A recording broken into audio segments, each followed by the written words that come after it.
I've lived 1,000 lives. I've piloted 1,000 souls. I've killed and fought at night just for another role. This is the Happy Jacks RPG podcast, a roundtable discussion that's a mix of friendship, humor, unbridled enthusiasm, and tabletop RPG topics sent in from around the world. Just for another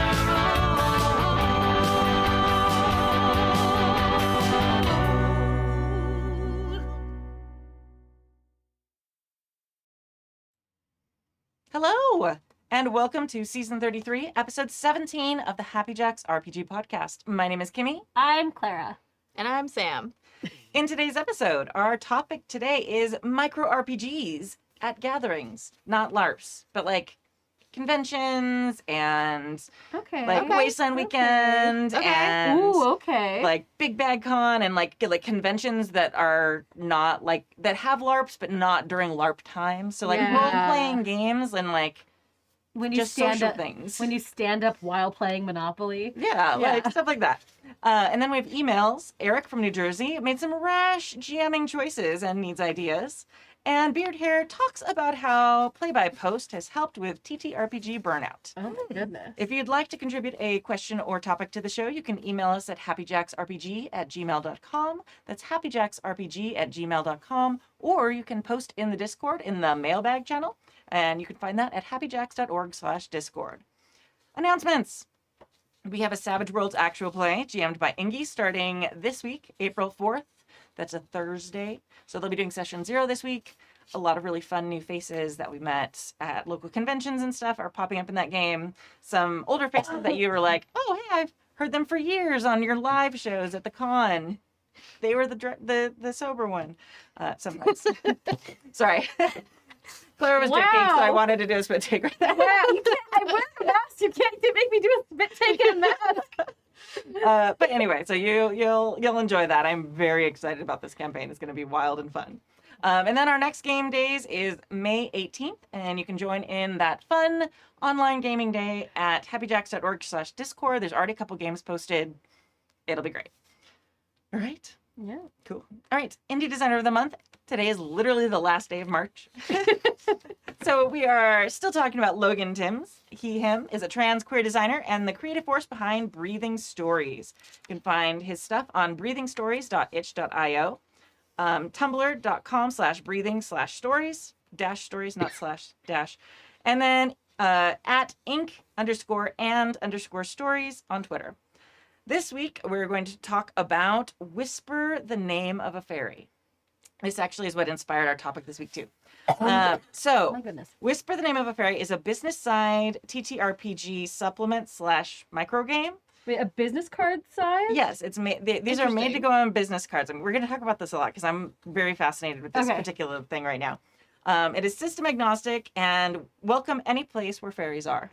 I specifically picked this one also because Claire's here. So one side of the card says, when in dire need, close your eyes and whisper the name of a fairy.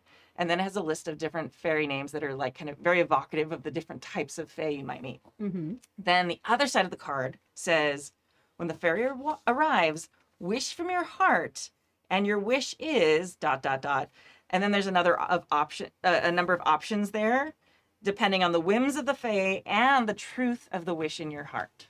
Ooh. So, yeah. So like it's an addition, like if we're playing like a game of D&D and like No, these are made. card? No, these are made. So, if you're not familiar, these are micro games. We're going to talk about them. They are made to play as you walk around. So you literally will take the card and like make a wish and like hand it to someone else, and they'll decide what the fae is. And then you'll take that card and then take it to someone else. So they're all designed to play different ways, but they're literally micro games. Oh no, I'm gonna be a nightmare. I'm about to become a nightmare. Yeah. Hold on. So these are actually designed to actually have printed on business cards. You could also, like, you absolutely could probably tie it in and put it in a game as well. Mm-hmm. But most of these are designed to be just little, like, thought-provoking or story things that you do as you are in the world. I'm definitely not going onto itch right now. Right? Isn't it? Yes. Anyway, so you can buy this particular one for $1 at breathingstories.itch.io. And that leads right into our topic. So I want to talk about RPGs, specifically these little micro RPGs. And I like the fact that you're both a little bit not familiar with them because I want people's like Excuse me. thoughts and opinions on them. And like, what would you be weirded out if someone did this? Would it be interesting? What are some ideas of ones? Because a lot of times they're tailored for the event. They usually are on like a 3x5 card or more often than not, like printed on business cards. So you'll get like a whole bunch printed. I want to talk about like them at like you're at WonderCon today, like regular, and that's how Samantha and I met, like Yeah, cosplaying at conventions. Yeah.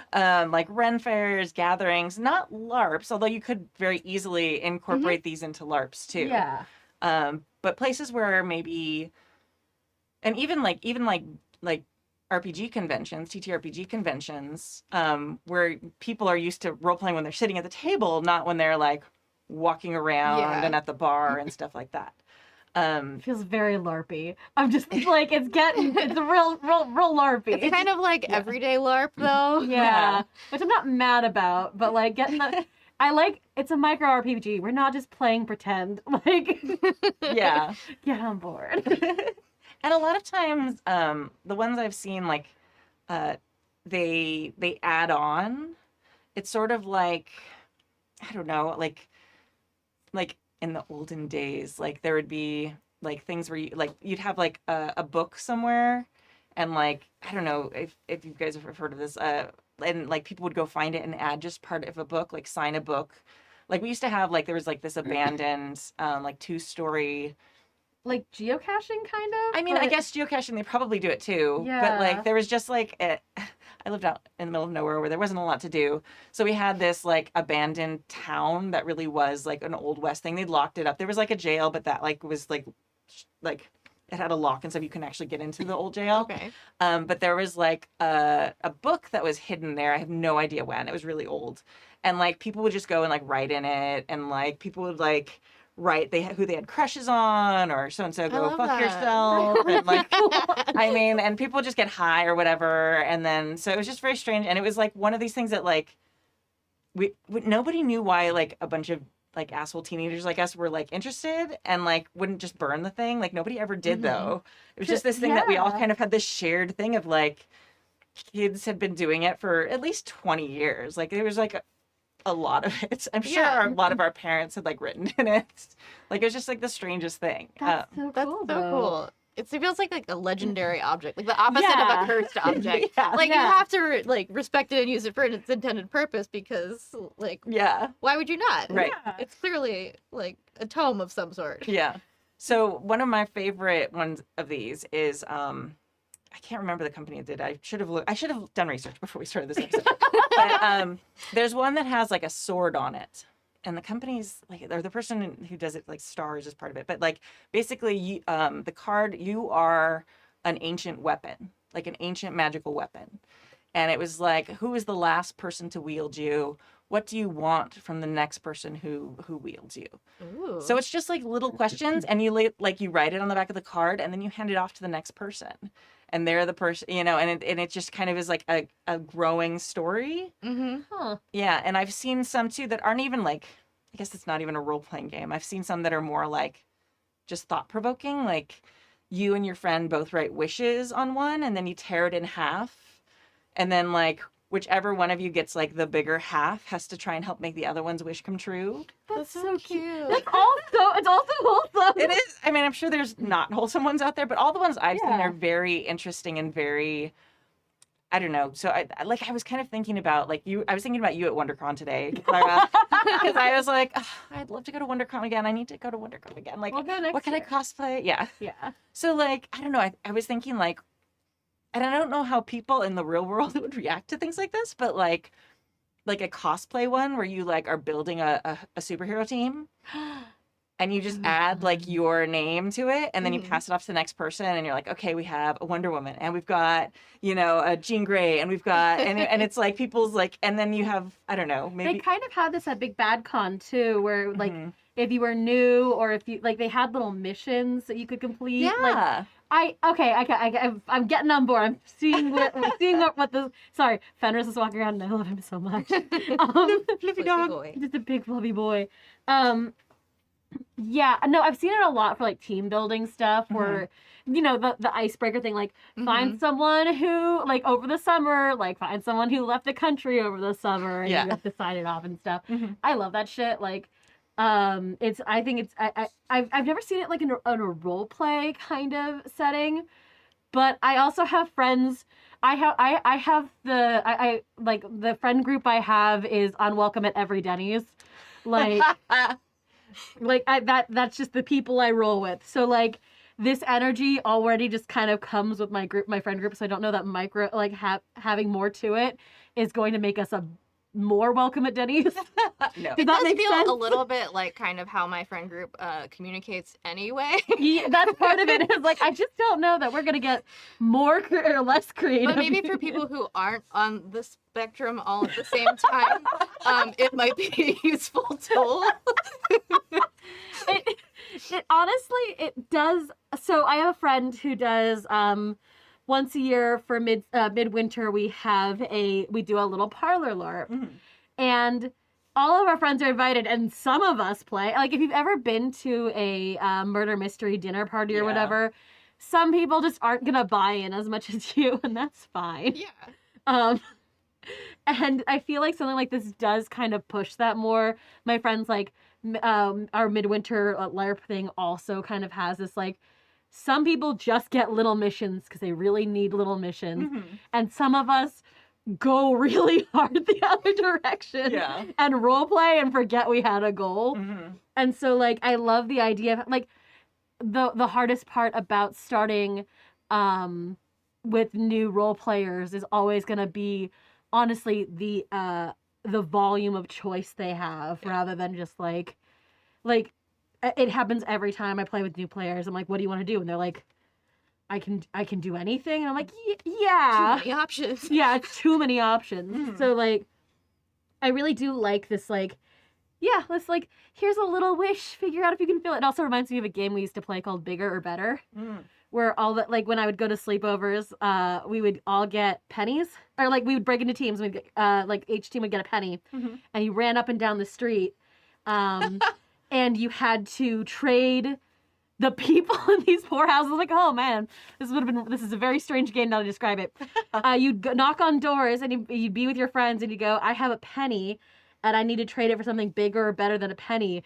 And people would trade us stuff. And so then you'd leave with like, they give you a book and you'd go to the next house and you're like, I have a book and I need to trade for something bigger or better than a book.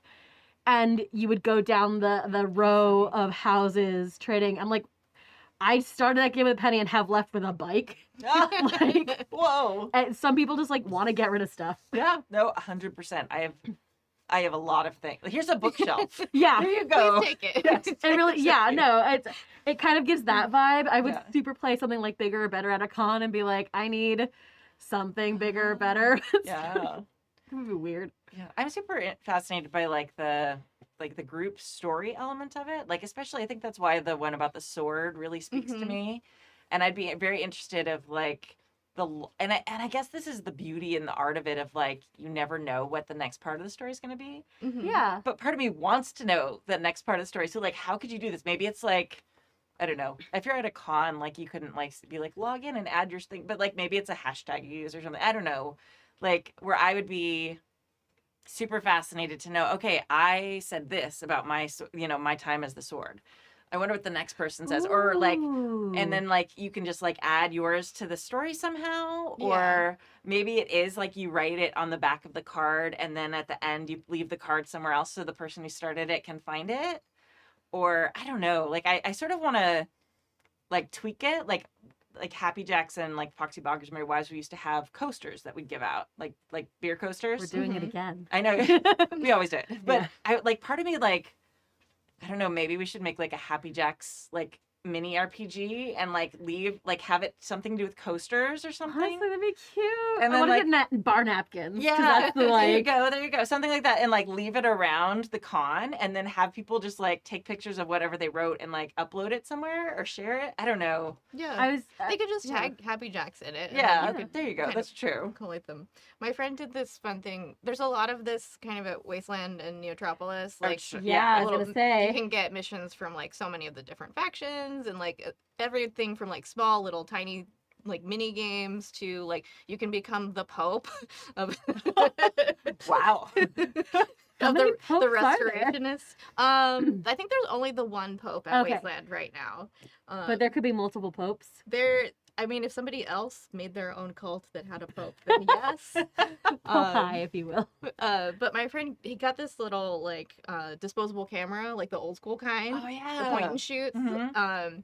and like kitted it out so it looked post-apocalyptic, and put like return to Last Rites, which is their faction name. Yeah. And then sent it out into the wasteland Ooh. to see like what pictures would come back. That's amazing. And we were like, we're gonna get so many butts. yeah, How many so buds? many. There weren't.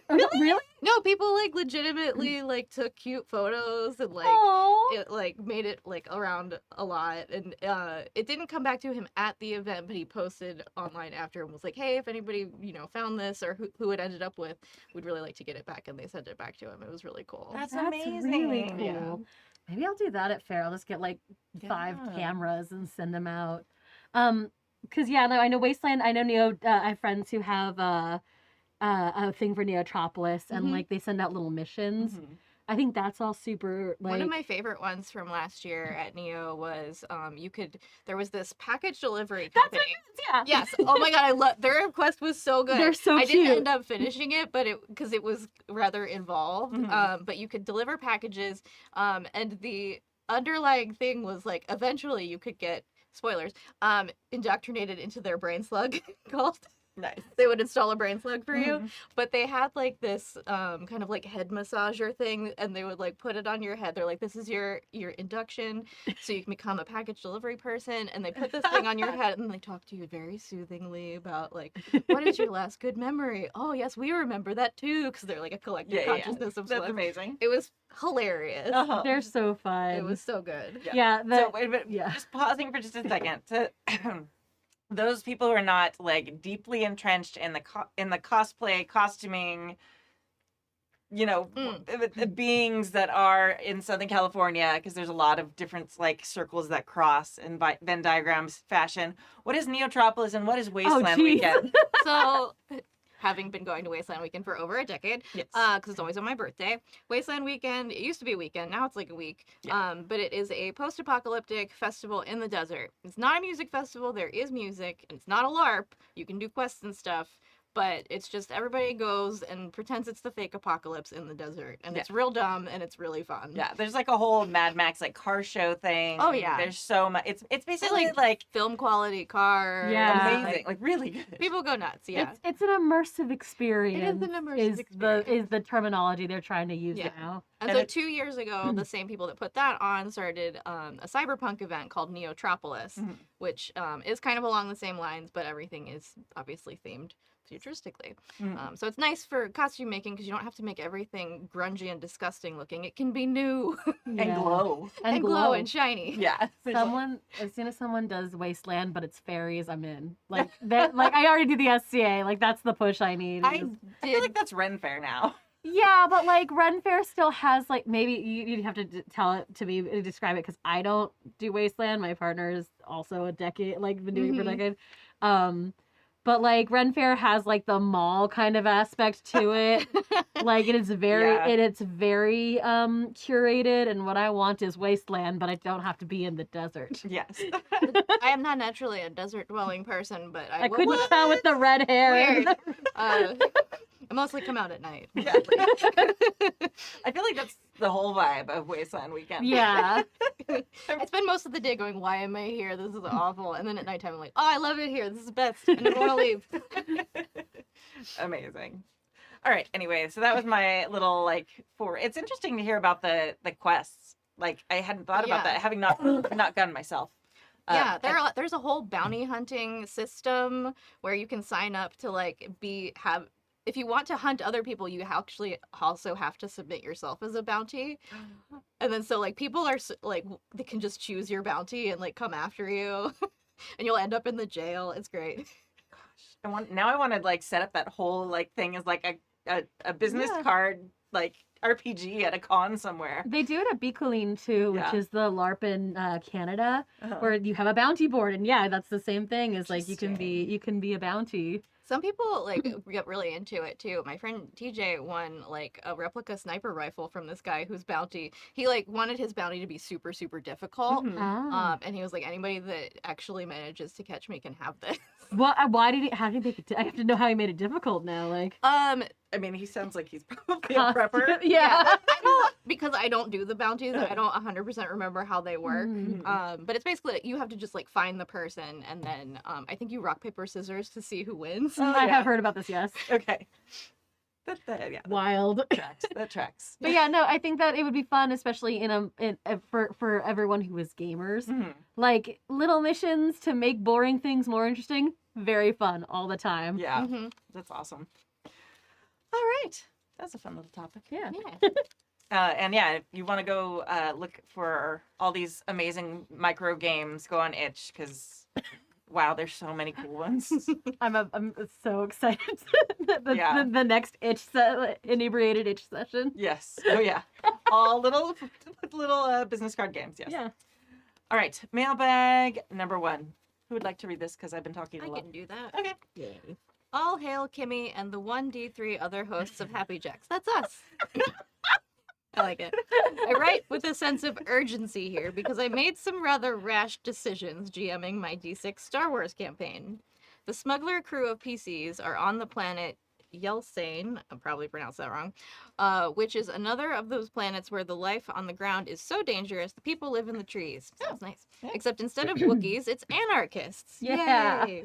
Seriously, they are known for having moots to decide things and generally don't have a government. Sounds lovely. Nice.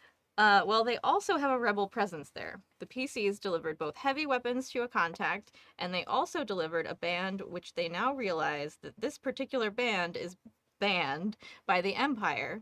One of the players discovered the one member of the band is force sensitive, like he is, and they talked about how they avoid the High Inquisitor that has plagued the area. So am I reading this like a musical band? I think so. Yeah. That's amazing. So the band that is banned. That is banned, Yes, is a musical band. Okay, Yes. That's amazing. Verboten musical band. Yes. Uh, So good. Verboten ensemble. yeah. Well, that's a good band name. The band. Yeah, the anarchist band in the trees. Mm-hmm. I'm here for this. Some players want to run. Fair. Oh, wait. Well, all the PCs went to the concert of the band, and as they were finishing up, the Star Destroyer Interrogator came into orbit. That's how I ended the last session. Some players want to run. The Mandalorian player really wants to fight, obviously. Of course. So does the homicidal Ewok with a rock. I love it immediately. That's my Think of character it. type. No, this isn't a rock band. This is literally a rock. Literally a rock. What a vibe. Anyway, Now I want an Ewok rock band too. but literal. Literal rock Right. band Yeah. and rock bands. Anyway, I am trying to rack my brain to make the fight interesting in terms of something other than just a standoff between troopers and the PCs. I've been writing for a LARP a lot and it has fried my brain a bit, and I'm coming up blank for Star Wars. They would be fighting on platforms in the trees. Being Star Wars, some of these platforms would be huge. I imagine one part of the fight being with anti-aircraft guns needing to be repaired and fired, stormtroopers advancing on the position, and TIE fighters screaming overhead. I'm just looking for other ideas. Any help would be welcome. As always, stay happy, stay tipsy, and stay diverse. Yours in Cthulhu, Eric from New Jersey. Eric, I feel like it. I don't know, like I feel like a battle of the bands might be too obvious. Where I think it's because I've been to Disneyland too many times and I've seen like the shows where it's like where they have like the little musical and it's like, you know, Ray singing. It's not really Ray. It's like the actress who plays Ray at the parks. Is it not right at the park? What? What? And then like, you know, there's always like the little like kids and then like Vader comes in and like scares the kids and the kids pretend like they have the Force and he's like, oh, I'm scared away. And then like the stormtroopers come in and they do like a dance. It's very weird. I love seeing when the Dance kids fighting, I side love with the dark side. That's my favorite thing. They do. It's so cute every time. And they do it often enough that all the actors know exactly what to do. There's like Oh, yeah. literal scripts for this. For sure. Yeah. Makes sense. So yeah, I don't know. I don't know if that's too offbeat for your game, but I kind of want to see a moment where the band, because they're rebels also, like maybe they have like secret compartments in their like musical instrument cases, and they pull out weapons, or like their musical instruments like deconstruct into a weapon. Oh yeah. I think that would be fun. yeah. There's sorry. It's hard when like I'm gonna get real weird about this for a second, but like long walk, short drink. I'm sorry. The Star Wars mode of they're rebels, they're getting chased, and this will and the Tom and Jerry will continue chasing each other for the end of time, kind of in your Star Wars game until you make it to the movies. The like, I can see how it can get stale. Changing the goals of a situation, like why are they banned? Just because they're rebels? Do they have something on them that needs to be protected more than the band does? Yeah. Do they need is one of the band members the asset that you need to protect, a la like Firefly and your river? Is this so like giving an alternate goal to something is always like the first, like just twist it, just move it around. And it makes fighting, it makes combat more interesting, because then you just get, instead of it just being like, and we kill them until they're dead. Yeah. Like, Yeah. especially if there's a Star Destroyer in the air. Like, make the goal disable the Star Destroyer. Mm-hmm. Like, make the goal setting up the little satellite dish that's made out of, sound equipment and band and instrument parts, so that you can disable the Star Destroyer, sort of stuff. I Don't like that. just, And that way, like, there could be even, like, multiple ways to end the fight other than just kill all the bad guys. Yeah. It's like, you could disable the Star Destroyer. You could escape with this person who is the asset. Like, there could be multiple different goals that you don't have to necessarily meet all of them. But if you meet, like, X number of them, then the fight ends and you move on with the scene. Oh, yeah, and having multiple win conditions is so fun. Yes. Especially if it's like, you need to disable, you have to escape, and there's a MacGuffin. And if they get 2 of the 3, like, how does that change the story is always really cool. Yeah. I personally, I think because I've just sort of like hyper focused on what you're saying. I've also been thinking about the Wild Sea. It's a game for a while that like I've been hanging out with Ray a lot, who published that game, so we talk about it a lot. But it's basically like Waterworld, except instead of water taking over the I want world, to play this game. yes, it's yeah. a verdant green, like basically. So this yeah. like living, verdant, powerful forest has taken over, and basically it's like the verdant punk, like verdant apocalypse, like Tree punk. yeah, Oh tree no, punk, I yeah. love it. yeah. So basically it's like there's an apocalypse and like nature won. So humans live on the top of what used to be mountains, and they're like islands basically. But there's a lot of this in there where like people live in the treetops, and then there's just terrifying shit below that you just don't want to fuck with. And Why don't I know about this game? Did I know about this game? Just didn't know. oh yeah, I don't know. It's amazing. Yeah, Adding it to my list. yeah, it's over there. We'll show you. But Forest like, full of nightmares. Why would that be my why would that thing? be? Oh no. But like some of it is like so cool. Like one of the things is God, what do they call it? Like it's a wolf. Like the animals are familiar but have like adapted. So it's like one of the things that's the scariest is like I forget what it's called, but it's like a needle wolf, and it basically is like a wolf, but it has like spear, like needle feet. Like a porcupine? Oh no. So no, because so it can clear, so it can like an Yeah, it insect has climb. cleats. Yeah. Oh hell yeah. So it like can climb trees really fast, and it's very terrifying and scary and amazing. I love it. So Yeah, part I of love it. part of me is like, okay, like, and I know it's a little bit of a bait and switch, and not all playgroups would love it, but maybe like, okay, the fight like starts, and like something big goes down, like one of the platforms collapses and goes like deep into the trees, and some big scary ass fucking thing comes up because he's pissed that you like wrecked his house down there or whatever it is. And then suddenly it's like all the stormtroopers and your party and the band or whoever else is just like, oh no, this is our enemy right now. Yeah. Like everybody, say truce, let's fight this thing. And then like after that they have to kind of like navigate otherwise. Yeah, like you can escape in the chaos. You Yeah. can Yep. let the thing. My brain said bantha, and I cannot remember what banthas look like. No. The banthas are the elephants that they Yeah. covered with like the With the curly Yeah. cute I horns. stand by my statement. It is big, but it's not real mad. That's scary. You can have an angry band. I don't do Star Wars. It's okay. But like you could have, but like that's the thing is like you can escape under the chaos, or you could just like have the players like listen. You can make an animal friend. Mhm. Yeah, maybe. Very Maybe angry. maybe who knows what the players will come up with. Maybe like the bandmate who's like force sensitive, like bonds with the terrifying bullshit thing. Doesn't I was gonna say doesn't like the level up powers on the light side of the force just give you animal handling? That's the Edge of the Empire game, which is Okay. not the same one they're playing. Okay. I think they're playing the West End Star Wars, which is the D6 one. It looks like D6 Star Wars. Yes, Yeah. I think. I love that's legit one of my favorite Star Wars. Honestly, it's a really Really? old system, but it's really good. Consider importing in the Edge of the Empire mechanic where you get animal handling. Yeah, I didn't play Force Sensitive in the West End games one, so I have zero knowledge about how that plays. But yeah, You could- Also, if you want to look for terrifying creatures that go in forests like planets, wild seas, really terrifying. That sounds very cool. I need to look Yeah. at that immediately. Yeah.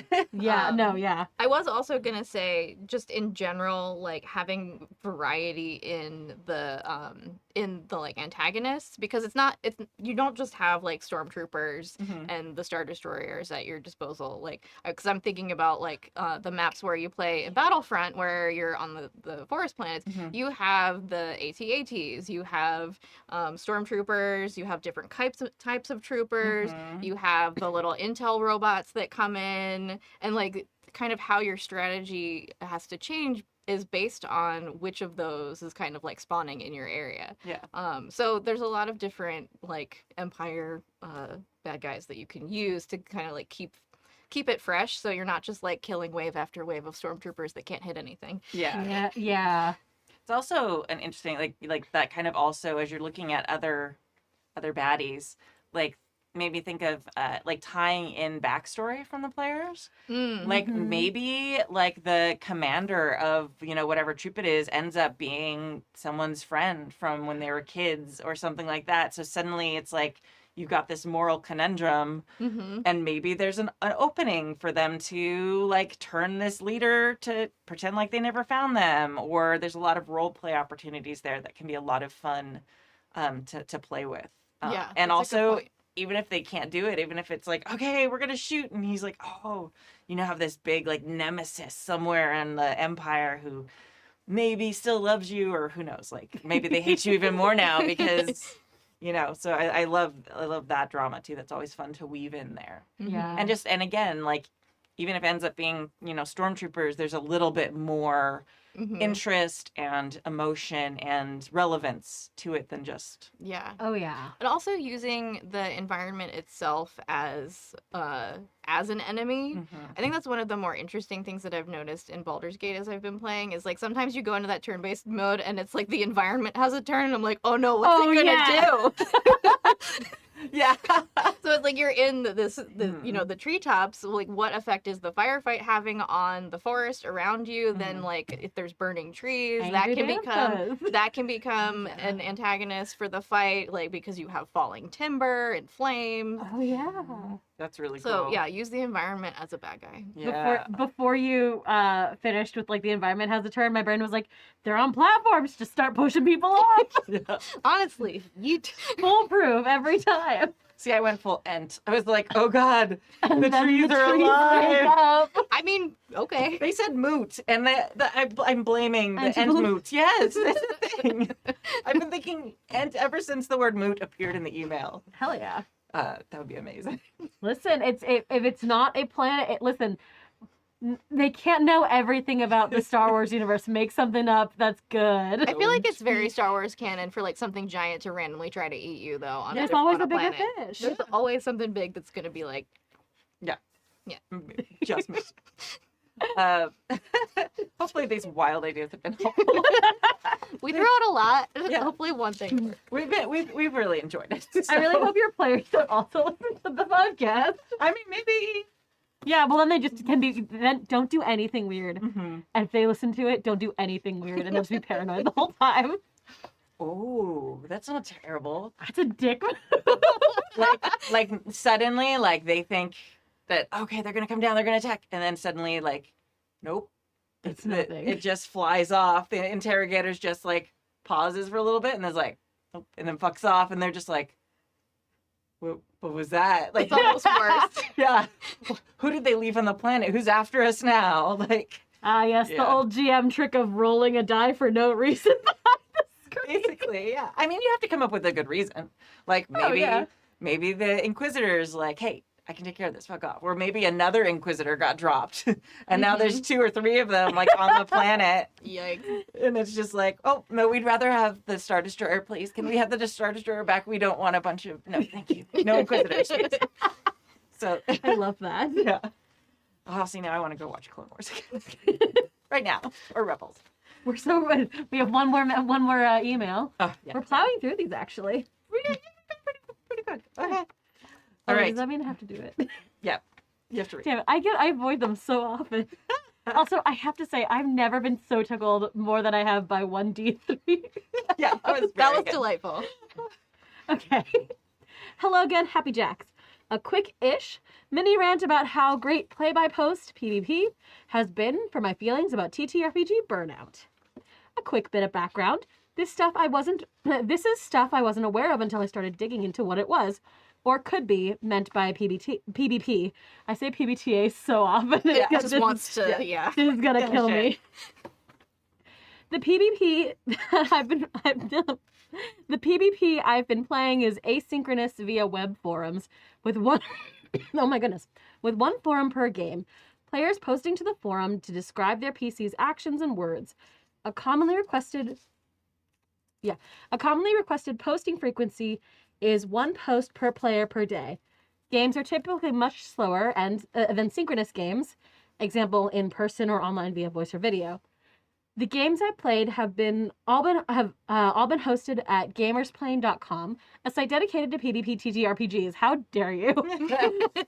Running many different systems that gave me a warm welcome, and where I found lots of engaged, thoughtful, kind players. I think what's so good for me, what's helping me with my feelings of anxiety and confidence around playing TTRPGs, is linked to the slowness of these games. I think part of my nerves, something that often stops me from either GMing or playing, comes from feeling like I need to respond quickly to a situation when I play in person or via voice/video. And I have so much more time to contribute when playing a play-by-post that this barrier to playing isn't really there anymore. And that feels so liberating. But it's not just the removal of a stress barrier. It's also about what happens when the extra time and space is available in the game. My experience has been that it can often make a space for a much more thoughtful, consistent, vibrant roleplay of the characters to help players and GMs engage more deeply in backstories, relationships, lore, and to build things more collaboratively. Playing Death in Space, I know I wouldn't have been able to come up with with the sibilant, snake-like Sanjo, part snake, part cheroot, part toothpick crown void spirit in the moment. Amazing. have been able to spontaneously weave the threads of the Pixies song into the developing story while playing the Black Tower hack. So, if that particular fear is something that you struggle with, if seeing that come out of a game is something that you really enjoy, maybe you'll also find something fun and different and exciting in play-by-post as I have. I've just avoided saying PvP now. I'm also curious, hosts, what have you done any PvP play? If so, would be great to hear about your experiences, whether there were things about it that you really enjoyed or found really frustrating. Beard hair on the Discord. Yes, I've done a lot of. I was gonna say you started there. Yeah. Yeah, and well, there's a little bit of a difference too. Like role-playing boards don't generally go like they're just role play. Yes. Like it's much more like there's not like mechanics of any kind. You just role play back and forth. You describe scenes. A lot of us, I think, got started in that world like when the internet was young. And we're opening up some really deep cuts here. I mean, I like honestly, I think that's like at least for me and a lot of my friends at the time, like we we were in like junior high when like the internet became a thing. Oh, like suddenly we all started getting the AOL discs in our mailboxes, Yep. and it took us all a while to get our parents to be like, okay, yeah, we'll do the thing. And then I think a lot of us stumbled upon that type of thing first. Like, I mean, other than the dirty things that we were like, oh God. But yeah, porn and play by post role playing. yeah, It's it's pretty much what they were. And yeah, and like all that stuff. So I think like that was my first experience with like typing out and becoming a character, other than like being in plays and stuff like that. But that was like my real first experience of becoming a character and typing things out and planning what my character is going to do next and responding to other people online and stuff like that. And I think there's always been a part of me that's really liked the pace of that. It is a little odd sometimes when you do as much in-person role playing as we do to like change pace. But like Beardo was saying in the email, there is a part of it that gets a lot more thoughtful. So I've done, we used to do these back on the old Happy Jacks forums back in the day. Nice. There's a bunch of them that were run there or were organized there and run like somewhere else. But I've done like an L5R one. Starscape had one going for a little while, but did not last very long. I just couldn't, it didn't have time with it. But part of me does kind of wonder, like, would 15 minutes of a day like be more manageable than 4 hours a week, like in one sitting? Maybe. I'm like, I wonder if like it's like at that point it becomes something like a habit, like a journaling activity or something, which I never do. But if other people, like if it was interactive, I think, I don't know, like with like the micro RPGs you're talking about earlier, I feel like I might be more interested in doing it than if it's just like, no, I'm not gonna write in my journal tonight. I'm gonna go like scroll on Reddit for 5 more minutes. Yeah. It's always easier for me, like a habit like that, when it involves another person, because I will be terrified of inconveniencing them. So I'll keep up with it better. Where like just writing in my journal or whatever, it's like I'm only disappointing me. That's fine. It's an accountability. Yeah. Yeah. Exactly. It's a also Kimmy defending me on my read. Let's be clear, I don't read out loud very well. Full stop.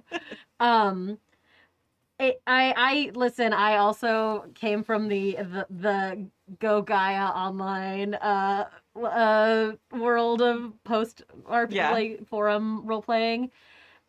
Because, you know, I'm a filthy nerd. But like I feel like on my end when I've done them, I want people to respond so much faster. Yeah.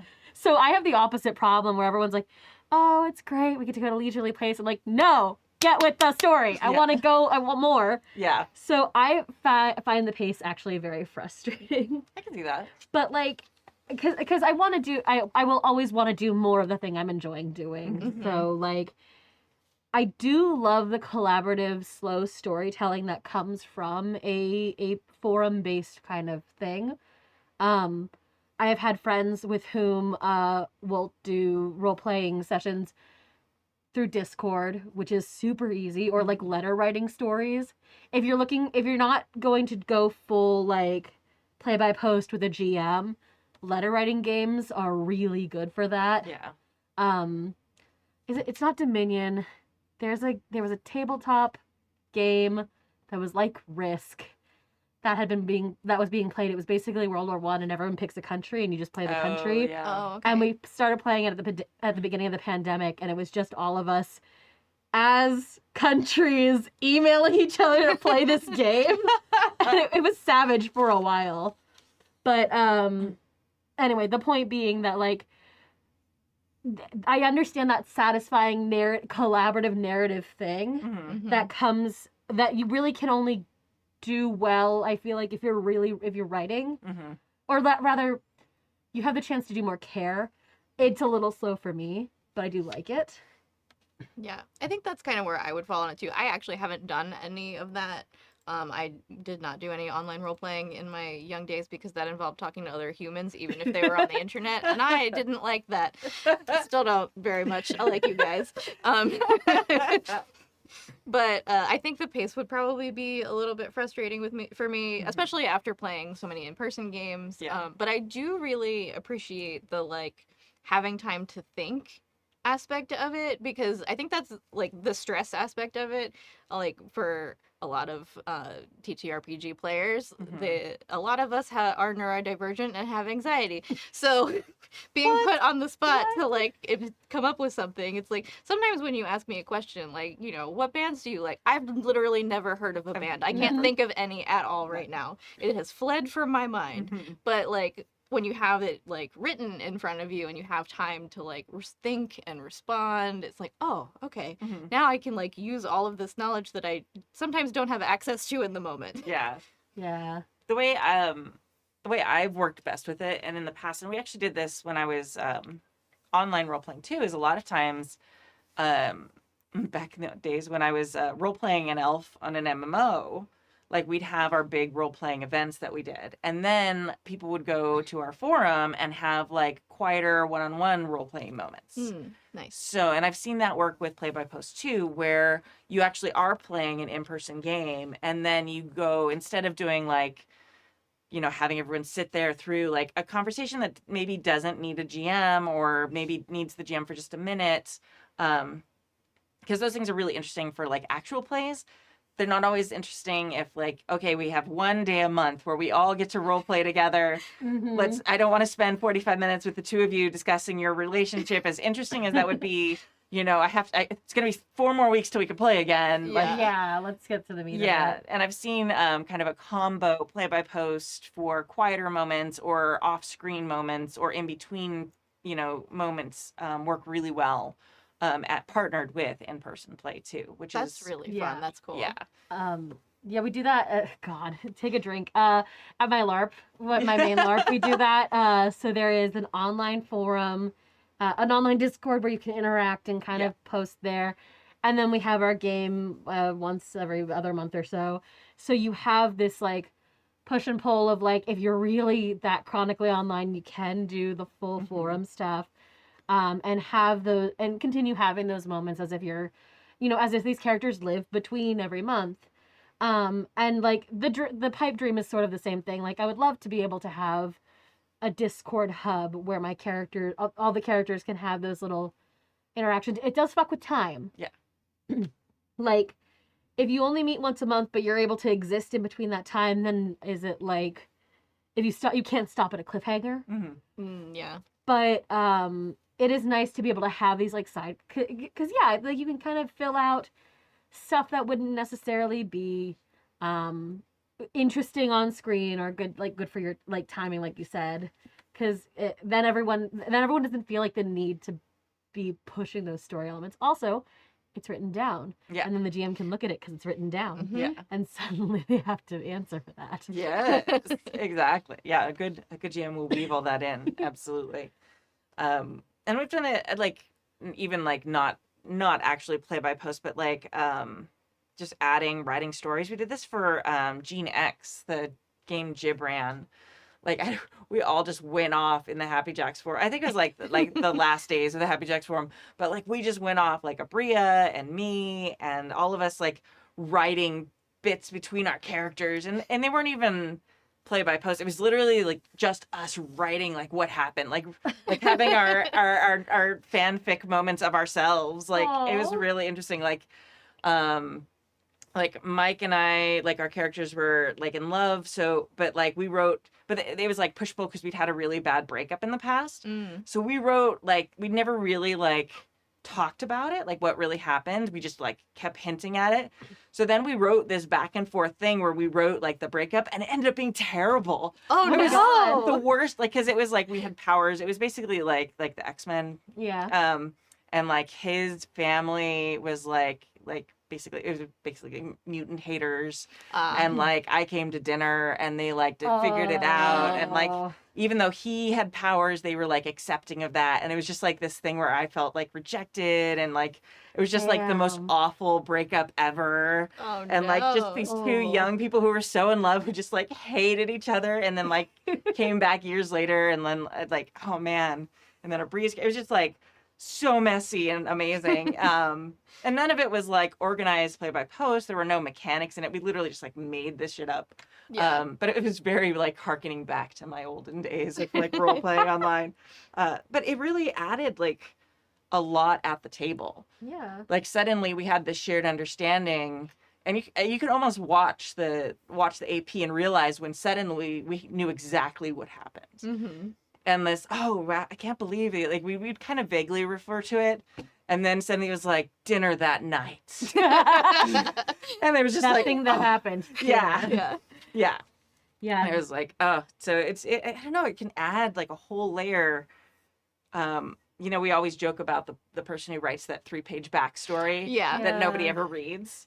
If you're doing it in like kind of a back and forth interactive between everyone their way, then you can like weave in all those little details that would have been in your 3-page backstory that you typed and nobody ever read. But like people are reading it because it's like interactive. Like you Yeah. drop that, if you're writing, the two of you having pints after your last big battle, and like then maybe you have that moment where you shared something. So I don't know. There's a lot of extra like richness it can add to, I think, to any campaign. Oh, for sure.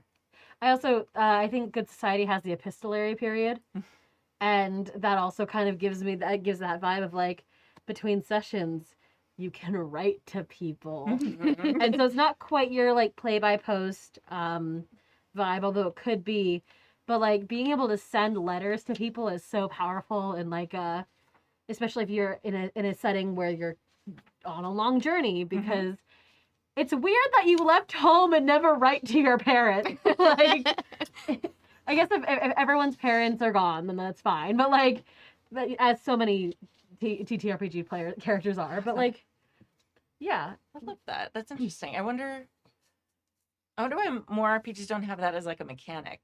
well, so now I'm thinking about it. Like, Yeah. my friends, Hallowed Haven is doing a hunter's game, and like the people in their world still exist. I know one of the things that Aaron likes to say over at Queen's Court about Night's Black Agents and Delta Green, part of that energy is it's about the relationships you have outside of the agency that like get strained because of your work. So they exist. But like it's also such a simple thing that you can throw into a game. Yeah. That like gosh, even Vampire has your touchstone or whatever. Like you might like if these resources exist, you should, fuck with them. Yeah, but so many of them don't have like a clear like some of them do, and a lot of PBTA games you're right, like have that touchstone, and like Yeah. I mean there's a lot of things that have something similar, but just a mechanic where it's like at the end just do you write a letter home or something like Yeah. that. I don't know, I feel like that's And like if you're playing a game that doesn't have it, give people a Benny. yeah If they write home. something like that. Yeah. Yeah, like I have Hallowed Haven, if you get XP for writing in your journal. And oh my god, journal mechanics, do that. Like get a Benny. If you write home, your mom can send you a sweater. Yeah. Wouldn't that be nice?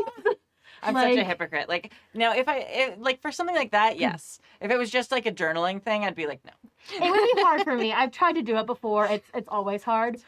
But like I will say, if you're the kind if like you want to encourage people to do the between game stuff, or like a slow a slow style, incentivize it. But also I do think it is funny to kind of write, if you write to your grandma and your grandma writes back, like maybe she sends you a magic item. Like, Yeah, that would be super cute. I love the sweater idea. Yeah, maybe it's just something like Yeah. little like that. You could get some muffins. Yeah. You get muffins. Yeah. That's cute. Yeah. Like, to be honest though, like we way back when we first started the Patreon, like one of the rewards was like there was like journal, like we did like individual character, or not characters, Aw. but like players kept like journals, and sometimes it was in character, sometimes people just did like reflections on the sessions, and like we didn't get to see each other, so the GM could see them all and then the Patreons could see them all. How Ooh. fun. Even that was really hard to get anybody to do. Yeah. It's hard if you're playing on stream is really hard, because if I'm paying attention to if I'm paying attention to streaming, my face is towards the camera and Yeah. the mics, Mhm. and if I'm being me and a gremlin, my face is in the paper and my elbows are up as I'm writing really fast, and that's not good video content, No. which means it cuts down a lot of my doodling time. Yeah. I mean, note taking, that thing. Your doodles are beautiful, both of you. Thank you. As the one person in this room who can't draw. Yeah, I was gonna say we did we had a remote game, so we never had to like got to sit there and do weird doodles together. No, but I do have a mug with a weird doodle on it from that game. It finally broke. Oh no! Yeah, from Yuma Station. Is it Yuma Station? Yeah, Yuma Station. Yeah, we had a lady business, a shady business. Oh no. That's awesome. Our characters should not be allowed to go shopping together. Yeah, no, I didn't try to pay for tax on the credit card. Nope. I didn't almost have to shoot a bunch of people. It was fine. It was great. Everything's fine and normal here. Everything's fine. All right. So let's leave it with that. Don't buy drugs with a credit card, kids. Drugs with a credit card. That's the theme of this episode. Yes. All right. Thank you for joining us for season 33, episode 17. Please support our amazing indie designer of the month, Logan Timmons, at breathingstories.itch.io. Thank you to our chat mod, James V, and to our amazing Patreons who keep us ad-free and independent. You can join their amazing ranks at happyjacks.org/Patreon. Don't forget this Thursday, our new Savage Worlds actual play is starting. They should play in the evening at some time. I know what time it is. It's on the schedule. I don't know off the top of my head, but it is Thursday. And my name is Kimmy. I'm Clara. And I'm Sam. And this week we are going to leave you with a song called Sand Lobster by our friends, the Dread Crew of Oddwood, who are at this moment on their first tour in many, many years. Oh, yay. Oh, So goodness. check it out, thedreadcrewofoddwood.com, because why, I guess if you have a cool name like that, why not put the entire name on your URL and see if they're going to be at a pub or small or giant venue or drinking establishment near you at some time, because they are in fact touring America right now, so it's very cool. Their shows are a Wild. lot of fun. They're so I'm glad they're touring. yeah, it's very cool, and they're like, okay, so like they're like the little baby pirate band in my brain. Like they always will be, because like I met them and like I was like, oh yeah, I'm young, and then they came and like, hey, and they're like hitting on me, and I'm like, yeah, that's cool. I'd totally go out with you. But yeah, and you want to go to bars and thing, and they give me the look of, and then I was like, you You're can't Oh, no. buy alcohol yet, Oh, can you? No. And they're like, well, no. wait, have they been doing it since before they could drink? Some of them, yes. That's so cute. It's so cute. So they were like, badass pirate singing hard rock on the stage.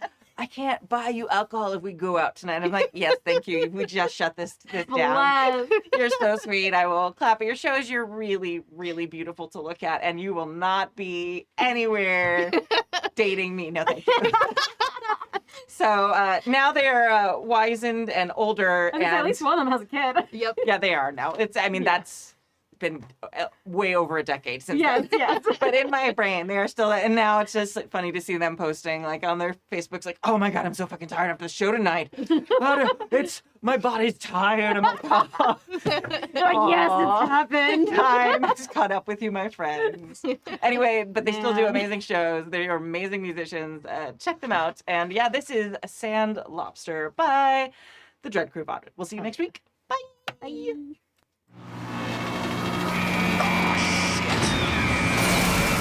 Crash landing, red lights flashing, turn this thing around. Check turbine light is on, we're going down.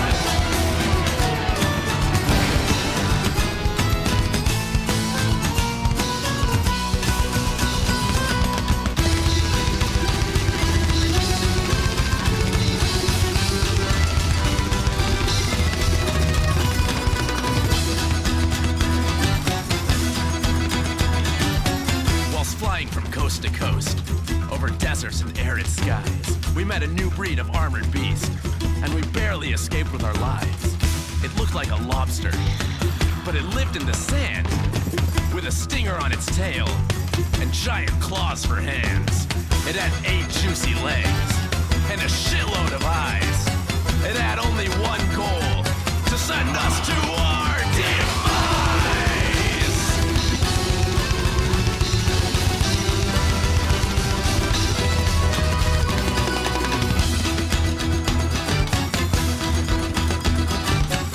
It charged through the rocks, leaving dust in its wake. We stood there stranded, with no chance for escape. The airship is busted from our constant abuse. The turbine is done for, so let's put it to use. Hit the starter, cut the fuel lines, turn the ship around. Point the engines at that guy, this lobster's going down. Cover it with burning fuel, sear its armored shell. Burning turbine fuel inferno, send this thing to hell.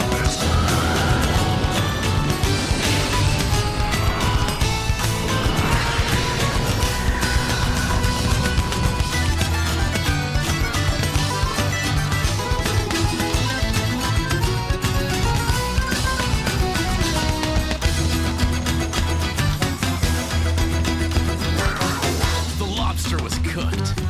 Its shell had turned black. Well, that's what he gets for failing his attack. We cracked open his shell and snapped off his legs. The succulent sand lobster meat has fed for days. Another high adventure comes to a fiery end.